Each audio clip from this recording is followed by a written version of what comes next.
What are your views on this? Before I start, I introduce myself. My name is Olumide Adeyemi. I'm an accountant and a businessman as well. Well, to be precise, I think because of a lack of data or because of a lack of fear or shame, a lot of this kind of intimate violence, against men goes unreported. I would very much want to emphasize that a lot more of violence goes against men unreported because due to the nature of men, most men wouldn't want to report, because of the fact that you feel like you are less of a man, And I want to tell you that in Western world today, most especially in Western world today, especially in countries where the issue of equality, sexual equality has really progressed, the tide has really turned around. There are more cases of women violence against men.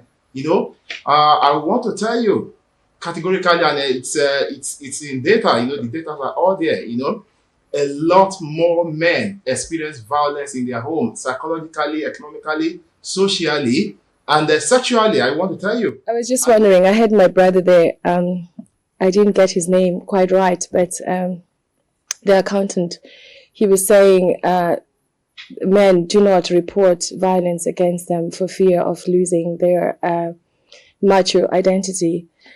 It's just a very petty comment, maybe. I've lived in 3 countries in my life, and I've only come across one man that has experienced this kind of violence. I just want to say to him, men are very good at hiding then.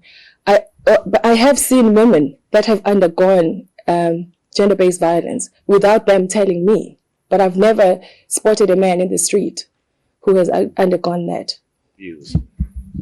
And my thinking is that, it is obviously something that African couples feel very uncomfortable to talk about in the public.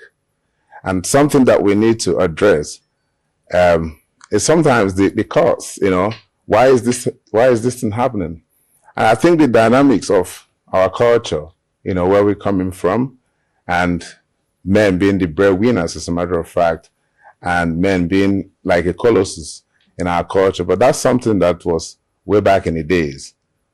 And now in this 21st century, we should be addressing issues on how to eradicate that. And I believe that women should play a part in this thing, because obviously you find women trying to instigate some of these things happening at home. They should be able to know when to stop and when to start, because you must know the heart of your husband. I realize that man is the head of the home, but it also says that men should respect and love their wives. So if everybody loves and respects each other, then there will be no economical or sexual or any abuse in the home. So in other words, yes, we are agreeing as the audience that domestic violence is an issue that is affecting women more than men, but it is better dealt with if it's founded on love, on the context of love, whereby nobody looks up or down upon one another at all. I just want to hear your reaction to that, Itai. Well, I think Glenn in the audience there sort of captured what I wanted to say in response to the gentleman here who sort of painted the picture that men also suffer, I think, the same levels of domestic violence. I mean, that's my summation of what you say. And I wouldn't agree with that. I mean, again, taking case studies that we would deal with as an NGO, almost entirely the people who come, who present to us are women. And some of the cases are quite harrowing in that it's not just, whether emotional or psychological abuse, but physical. I mean, something that really should be dealt with by the authorities and taken through the judiciary process. So that's how bad some of the cases are. Mm-hmm. But to say, I mean, I do also acknowledge that, yes, men are sometimes victims of domestic abuse. That's why I think in Ireland there's an organization called Amen, which I think assists men like that. And I would also agree that men, perhaps because of the macho image or, the perception that they are less of a man if they report such issues, does have a bearing, maybe less men coming forward to report.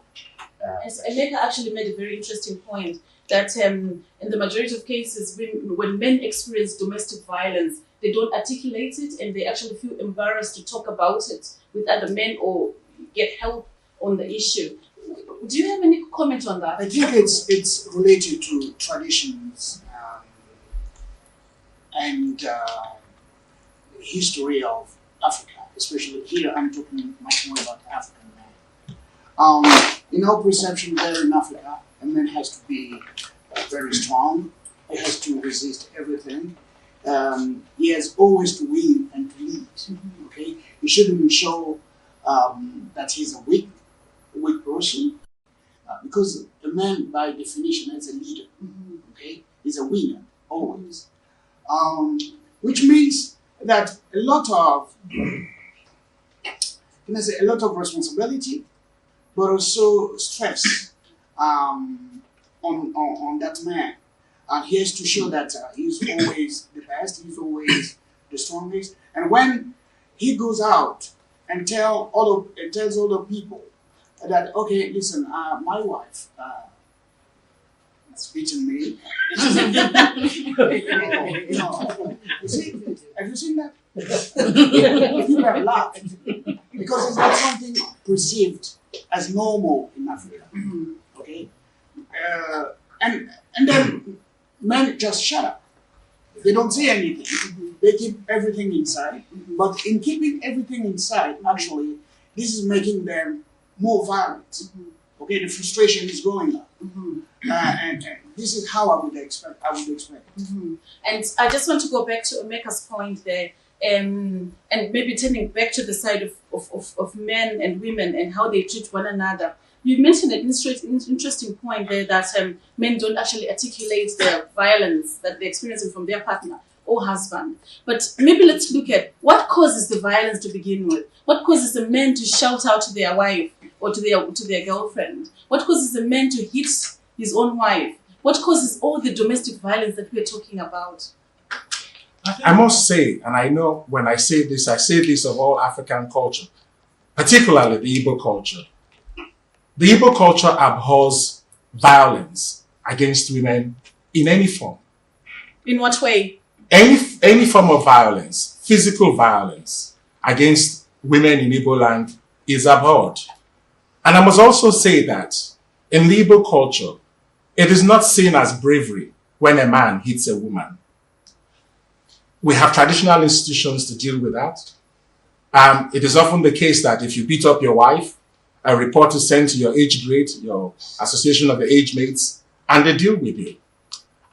But let's focus on Ireland here. And I just thought to make that point here, to make it known that in most African cultures, it is not acceptable to beat up a woman. Our cultures abhor that. We have traditional institutions to deal with that. We have the family units to deal with stress, to deal with conflicts. We have our age grades. We have our women associations. We have various ways of dealing with problems within the marriage. Just as you would have in developed world, you would have the counselors, you have the marriage guidance and all that. We have traditional institutions to deal with that. But despite the cultural institutions that we have, we continue to see that women continue to be at the receiving end of domestic violence. And I just want to move on to Eric to find out, what has culture and tradition got to do with domestic violence? I think that generational factors are there. You can see it running through a family. The young man has seen his father beating the mother. The father has seen his mother being beaten. So you realize that he has seen his grandfather do it. He's seen his father do it. He finds it acceptable, and so it comes down. And every religious context, the interpreters of the books have exploited the fact that women were put on a lesser level. And this is what I said.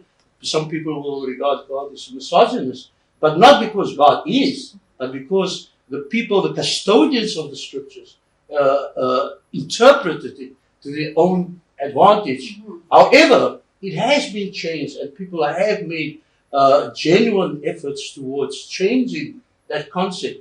But religion itself is not a deterrent or an inspirator to the domestic violence, because then domestic violence is perpetrated by the religionists and the atheists alike. So it is not the religion, it is not the color, It is not the faith, it is not the geography of men and women. It is the misunderstanding and the cultural milieu that has exacerbated the problem. And we need to, as you say, the men need to stand up, like Emeka has said. It is not only in the Igbo society, it is in every society that men would abhor any violence perpetrated on women. But the fact that we did not highlight it so much and crystallize the fact, in our society, I know, for example, if any man hits his woman, we say he's a coward. Absolutely. And we look down on him.